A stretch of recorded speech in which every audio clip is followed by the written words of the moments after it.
The COVID pandemic and a message from the governor this morning. The cases, though, in the state of California have doubled just in the last 10 days. This is simply the fastest increase California has seen since the beginning of this pandemic. This morning, California hitting the brakes on reopening because of that massive spike in COVID cases. Governor Newsom says that 39 out of 58 counties in California will move back into the purple tier effective today. Yeah, that is the most restrictive tier of the state's coronavirus tracking system, and it means no more indoor dining, no more schools will be allowed to reopen for in-person learning, and a lot more businesses will have to move outdoors. Here's a look at where the county stood last Tuesday compared to now. Most of them moved backwards in their reopening plans, with some counties moving back more than one tier. Every county in the Sacramento area is in the purple tier this morning. We've got a lot to talk about, so we have team coverage for you. ABC 10's Zach Fuentes is standing by in Roseville with reaction from local business owners, including one restaurant who's not too happy about having to close indoor dining. First, though, Kevin John is live outside the Capitol building. Kevin, the governor is considering taking even more action if things don't improve. Hey, Walt, yeah, that's right. At this point, Governor Newsom saying that it's time to come to a screeching halt at reopening our counties to prevent the spread of the virus, even if that means taking drastic measures like hitting us all with the curfew. Now get this, right now, 94% of Californians are currently living in the most restrictive coronavirus tier in the state. Governor Newsom says that he is now considering a statewide curfew to help control the virus. Our ABC 10 medical expert tells us that Californians may be reluctant to embrace more restrictions. Americans don't have the appetite for another lockdown right now. But the good news is it can still be avoided, but it's just for a few more days that we have that window.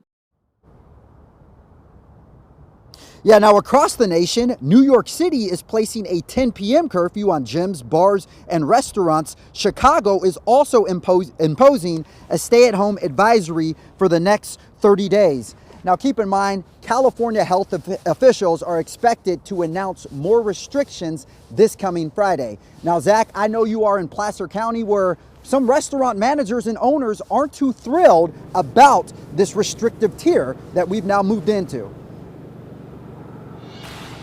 Oh, Kevin, that is to say the least. I mean, it was only a little more than a month ago that Placer County was in the orange tier. So these restaurants and other businesses got to enjoy some of the least restrictions they had since the shutdown started. Now, not only have they moved back to purple tier status, but they have to make adaptations in 24 hours, when before they had 3 days to do that if this tier status changed. So many restaurants here in Roseville were allowed indoor dining with some restrictions up until yesterday. Even though they knew Placer County was likely moving back to purple tier status, they were just so surprised at how fast they'd have to make these changes. Mark Fucci operates 4 different Sienna restaurants in California and in Nevada. All of them were upgraded to meet indoor dining guidelines so they could open for Thanksgiving. Thousands of reservations between the 5 restaurants for Thursday that we're going to have to obviously cancel. Mark Fucci there says the restaurant is trying to get its outdoor dining set up. They've been trying to order tents and heaters, but everything is on back order. Now, ABC 10 spoke with Placer County Supervisor Robert Waygat. He says that enforcement of the governor's mandates are more damaging than beneficial. He also believes county code enforcement should not have to enforce the governor's mandates. But here in Roseville, in the city of Roseville, we have one city council member who says that the city will be enforcing code enforcement calls. So there's some mixed messages there between the city of Roseville and the county, but still a lot of changes these businesses are going to have to make on very short notice, Walt. Yeah, this is all going to be going on till probably we get vaccines to everybody. Zach, thank you. That brings us now to our question of the day. How would you slow the spread of coronavirus if you were governor? A stay-at-home order, a nightly curfew, a mask mandate, a statewide lockdown, travel restrictions? Maybe you have another idea. Vote on our app or at abc10.com/vote. Join the conversation on our ABC 10 Facebook page. And major announcements from both Moderna and Pfizer saying their coronavirus vaccines could be highly effective. The data is early, but local healthcare providers are ramping up to distribute them once approved. Van 2 now breaks down what we should expect.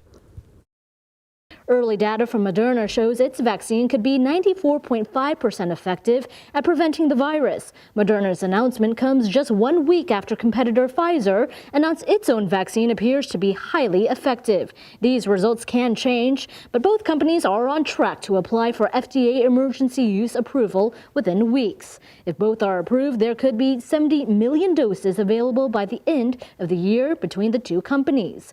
Both require 2 doses 28 days apart. This is going to take a process, but the good news is that we have these positive results and we had them in really record time. UC Davis School of Medicine Dean Dr. Allison Brashear says distribution is still a big question. UC Davis facilities are investing in freezers to store vaccines. While Pfizer's vaccine requires ultra-cold freezers, Moderna's vaccine can be stored at standard temperatures, making for a less complicated distribution process. Brashear says it's extremely hopeful news, but cautions widespread vaccination will take a longer time. Until then, she says everyone should mask up and wash their hands.